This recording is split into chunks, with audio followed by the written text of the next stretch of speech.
আর যদি উনি আপনাকে ছেড়ে যেতে না চান, তবে যে কোনো কাহিনী ওনার স্মৃতি ফিরিয়ে আনতে পারবে না দেবী, এটা চিরসত্য। সেই জন্য আমার মনে হয় তুমি দেবী পার্বতীর কাছে গিয়ে ওনাকে এই কাহিনী যত শীঘ্র সম্ভব শেষ করার জন্য বলতে হবে।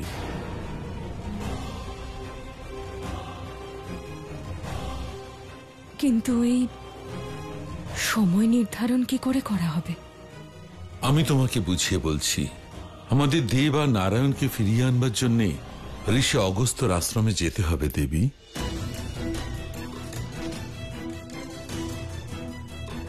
ওরা দুজন গুরুকুল থেকে ঋষি অগস্ত্যের আশ্রমে কখন চলে গেল ঋষিবর? আপনি আমাকে বলেননি।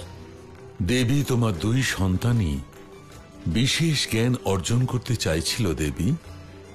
এদিকে তুমি শিশু ভোলানাথের পার্বতীর কাছে যাওয়া নিয়ে এত দুঃখী ছিলে, আর তোমার উপবাস নিয়ে এত ব্যস্ত ছিলে যে আমি কি করে বলতাম তোমায়।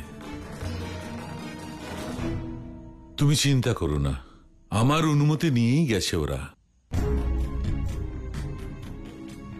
শুধু এটুকু মনে রেখো যে ওরা ওখান থেকে ফেরার আগে এই কাহিনী যেন শেষ হয়ে যায়।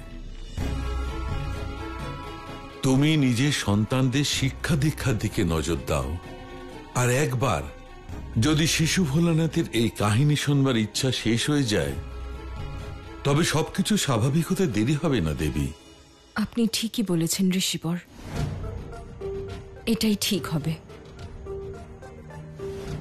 আমি নিজে দেবী পার্বতীর গৃহে যাব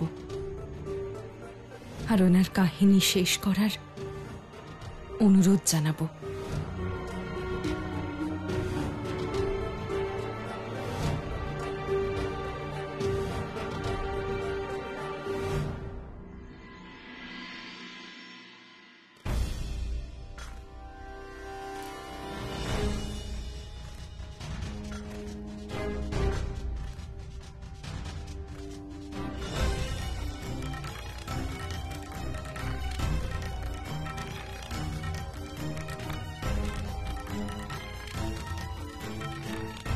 এটা তো নতুন মিত্রের ভবন, আমরা এখানে কেন এসেছি? মা, তুমি আমাদের এখানে কেন নিয়ে এসেছো? আজ তোমায় এখানে নিয়ে আসার এক বিশেষ উদ্দেশ্য আছে শিব। এসো আমার সাথে।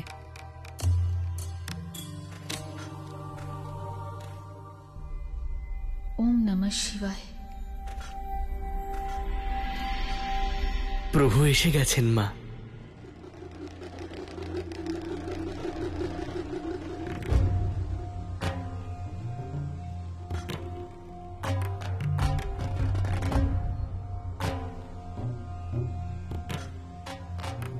আপনি এসে গেছেন।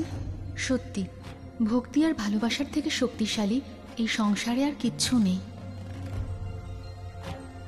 আপনি ওখানে দাঁড়িয়ে আছেন কেন? আসুন না, বসুন। আজ আমি একা আসিনি মিত্র।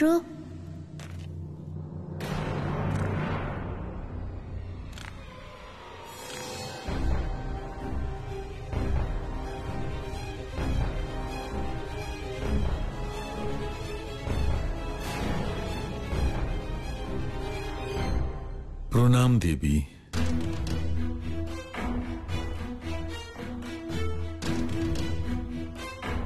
আপনারা সবাই কোথাও যাচ্ছেন?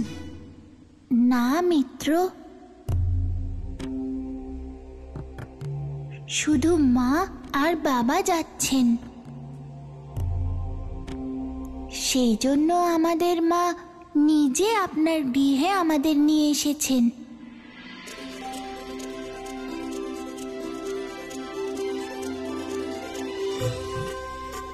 ঠিক বলেছে শিব।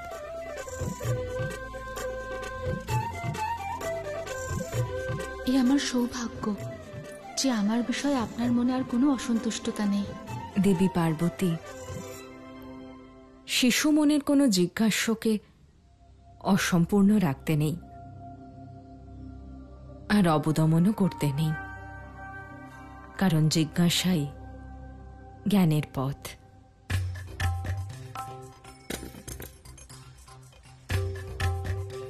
যদি সেই পথ বন্ধ হয়ে যায় তাহলে জ্ঞানের পথও বন্ধ হয়ে যায়, আর শিশু মন সেই অসম্পূর্ণ জিজ্ঞাসাতে আটকে যায়। তখন সে অন্য কোনো বিষয়ে মনোযোগ দিতে পারে না।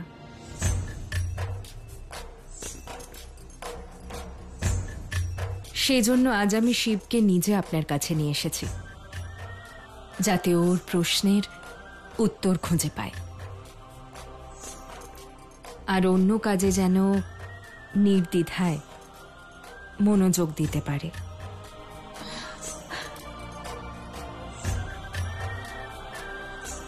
এটা তো সত্যি সত্যি খুব ভালো কাজ করেছেন আপনি।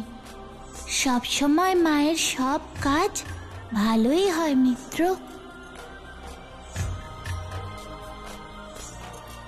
দেবী পার্বতী, আমরা ফিরে আসার আগে আপনি আপনার কাহিনী সমাপ্ত করে দেবেন।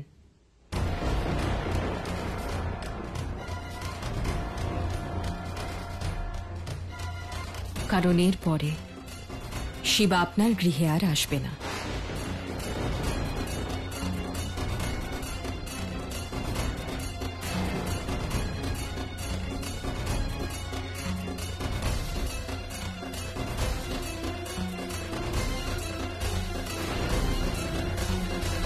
আমার এই সিদ্ধান্তের কারণ আপনার সাথে বিরোধিতা নয়, আমি শুধু এক মায়ের দায়িত্ব পালন করছি।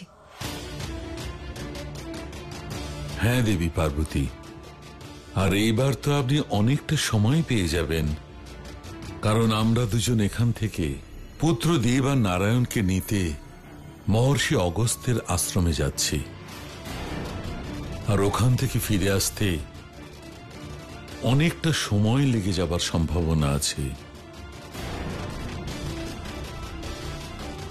সেই জন্য আমাদের ফিরে আসার পূর্বেই আপনাকে আপনার কাহিনী শেষ পর্যন্ত শুনিয়ে দিতে হবে দেবী পার্বতী।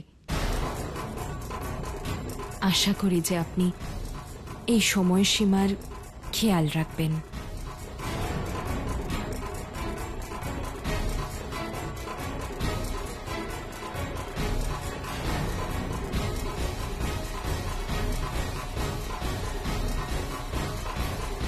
আপনি মা, নিজের সন্তানের উপর আপনার সম্পূর্ণ অধিকার আছে, কিন্তু একজন ভক্ত হিসেবে আমারও তো কিছু অধিকার আছে, তাই না?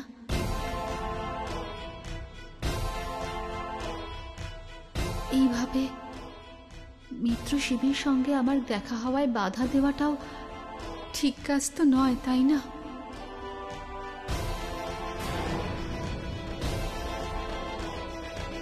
কিন্তু মা, উনি আমাদের মিত্র, আর মিত্রের ওপর মিত্রের তো সম্পূর্ণ অধিকার আছে। আর তুমিই তো আমায় বলেছিলে যে মিত্রতার সম্পর্ক সর্বশ্রেষ্ঠ আর পবিত্র হয়।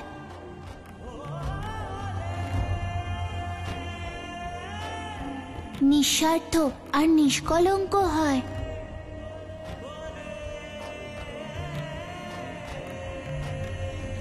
সংসারের প্রতিটা সম্পর্ক জন্মের সাথে সাথেই তৈরি হয়ে যায়, কিন্তু এটাই একমাত্র সম্পর্ক যা জন্মের সাথে সাথে তৈরি হয় না।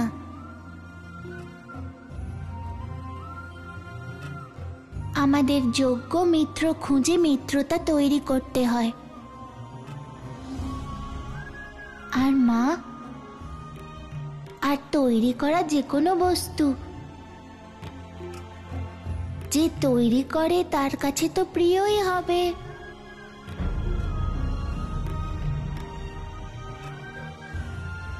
সেই জন্য মিত্রের সাথে দেখা করতে না দেওয়া। ঠিক আছে, আমি ফিরে আসার পরে এই বিষয়ে ভাবব।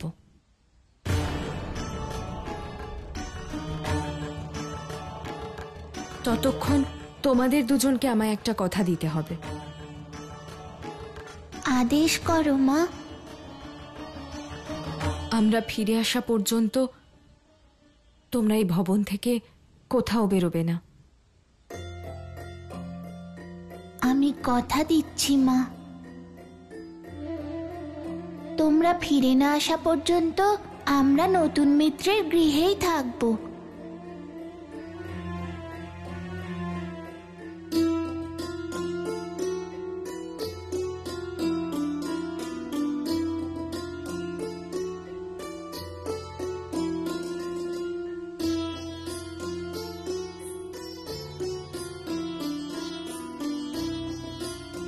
নিশ্চিন্ত হলাম।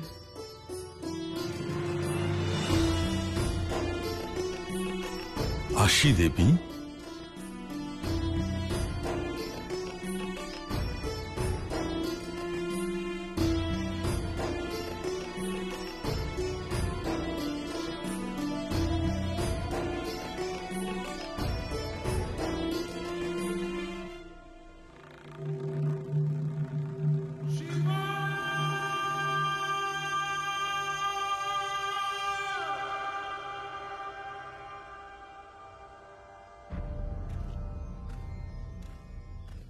দেবী, আজ আমি খুবই আনন্দিত।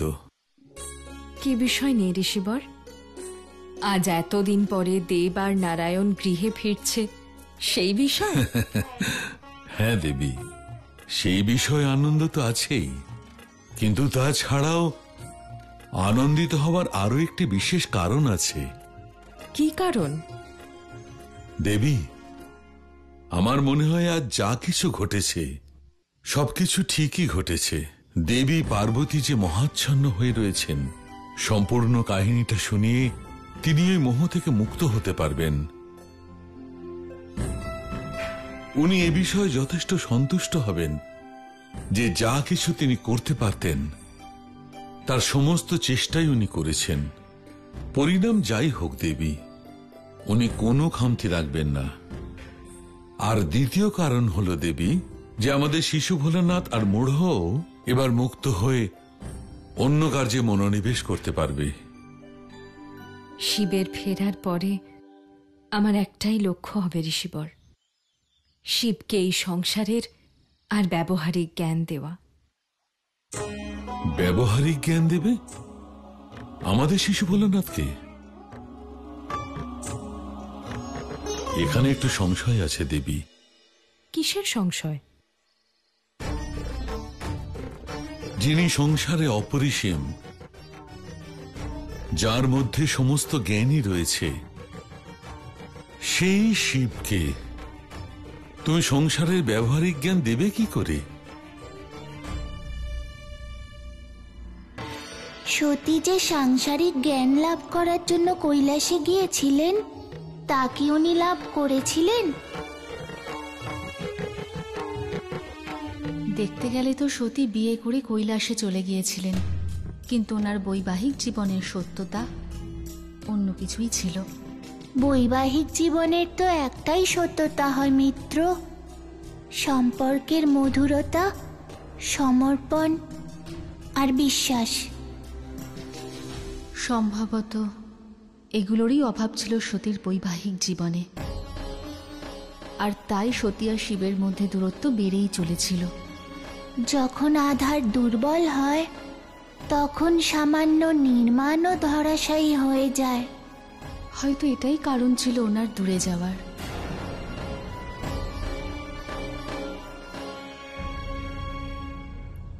শিব চেষ্টা করছিলেন যে সতী নিজের বাস্তবিক স্বরূপ আদি শক্তি স্বরূপের সাথে অবগত হোক, যাতে তার নিজের সম্পূর্ণতার প্রাপ্তি ঘটে।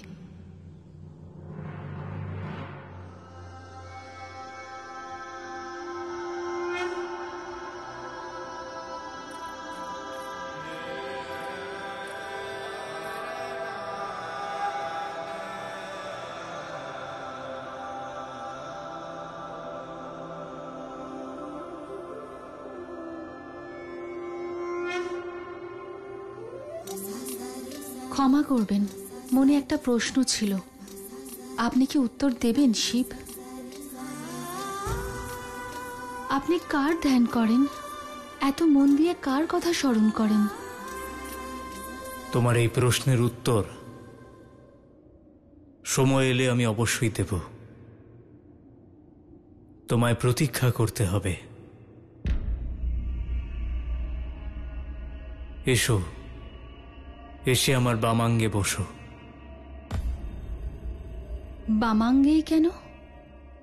কারণ স্ত্রী স্বামীর হৃদয়ে বিরাজ করে। বামাঙ্গ আর হৃদয় শরীরের বাম অংশে থাকে। সেই কারণে স্ত্রীর স্থান স্বামীর বামাঙ্গে হয়ে থাকে।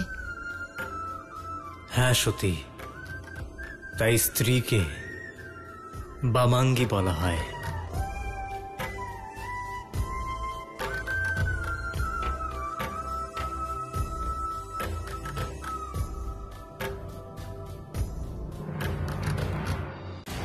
বামাঙ্গী অর্থাৎ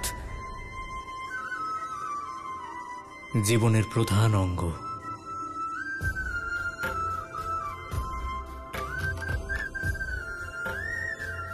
আমি আপনার মনে জায়গা করে নিয়েছি, এই কথাটা এতটাই সুখদায়ক যে আমি কল্পনাও করতে পারছি না।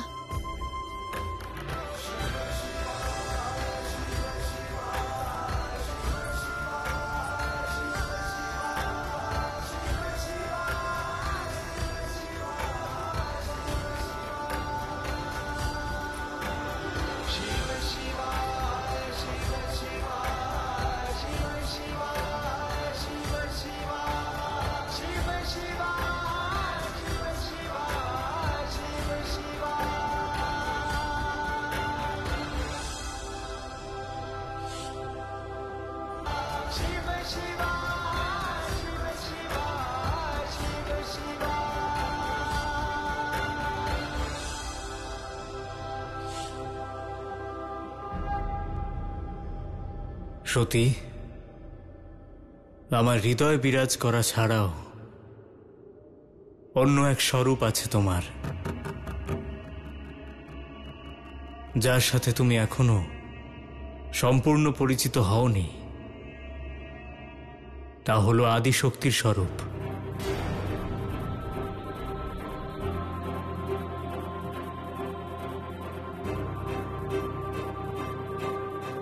সময় এসে গেছে সেই স্বরূপের সাথে পরিচিত হওয়ার,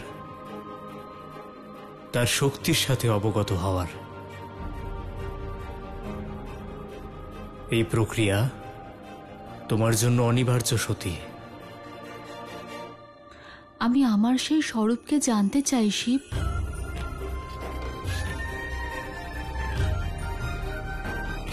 সেই স্বরূপকে জানার জন্য তুমি প্রস্তুত হও। আমি তোমার সেই সুপ্ত চেতনাকে জাগ্রত করব, যা তোমার অবচেতনে অবস্থিত। নিজের চোখ বন্ধ করো সতী।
এবার চোখ খোলো সতী।